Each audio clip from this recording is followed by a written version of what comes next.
حي على الفلاح. The word insan, we've talked about this before because it's come up many times in different surahs. The word insan comes from different roots, it's argued. One of them is nisyan, forgetfulness. And part of that is the human being can be reminded that he's in really, really deep trouble, but what happens soon after? Forgets. You hear a khutbah, you get reminded, you remember, and you say, man, seriously, I got to get my act together. And then by the time you get to the car in the parking lot of the masjid, you've already forgotten. Insan.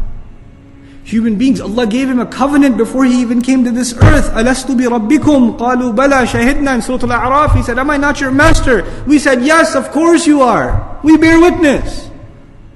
We bore witness to Allah that He's our master. When we came to this earth, guess what happened? We forgot. We forgot. We forget the seriousness of saying La ilaha illallah. We forget the power of saying Muhammadur Rasulullah sallallahu alayhi wasallam. We forget.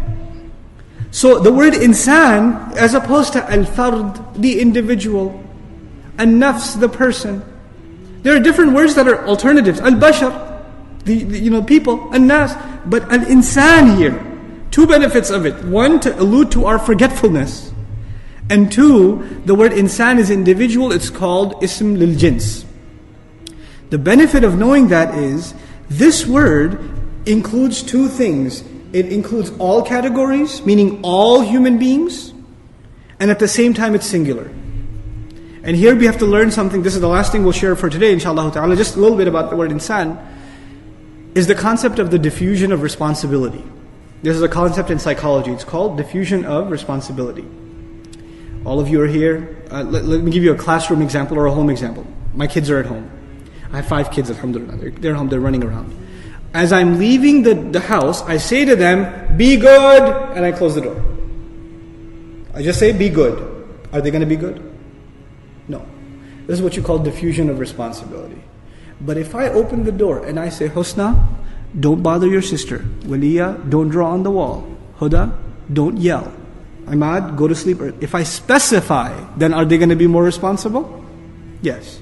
If I say generally, then what happens? It must be talking about someone else. I'm already good. You understand? The teacher says in the classroom, the kids are making lots of noise. The teacher says, be quiet everyone. Does it work? But the teacher takes one student and makes an example out of them. Everybody's making noise. This is, by the way, for teachers, this is a good tip. Okay. Everybody's making noise. You single out one student. Kareem, you want to keep talking? Just one. Guess what's going to happen to everybody else? Everybody chills out. Why? You specify. There's no more diffusion of responsibility. It didn't get divided up. And a lot of times when people are given a responsibility, they start assuming, yeah, it's important, but there's always someone else who can do it. Right? Yeah, there's trouble. The teacher walks in, you guys are in big trouble. The teacher says, you guys are in big trouble. Not that scary.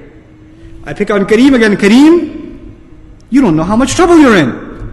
Is that far more scarier for Kareem? It is, isn't it? Now to say, إِنَّ النَّاسَ لَفِي خُسْرٍ, people are in trouble. People are in loss. That's one thing. إِنَّ الْإِنسَانَ, each and every single individual, forgetful human being is immersed in a state of loss. So when the human being hears this ayah, who is he to think about? Himself. Forget everybody else. So what we're learning here is, this is the time to forget everyone first. You should be concerned about them second. Who should you be concerned about first? Yourself. I say this with all sincerity and goodwill at heart to the parents of Muslim children. We are so worried about our children, we're not too worried about ourselves. Forget everybody else. It's just, I am in trouble. I shouldn't think about anybody else right now. I should only be thinking about myself. When it comes to our salvation, being saved on the Day of Judgment, there is no charity. On that day, the mother doesn't care about the child. The mother doesn't care about the child.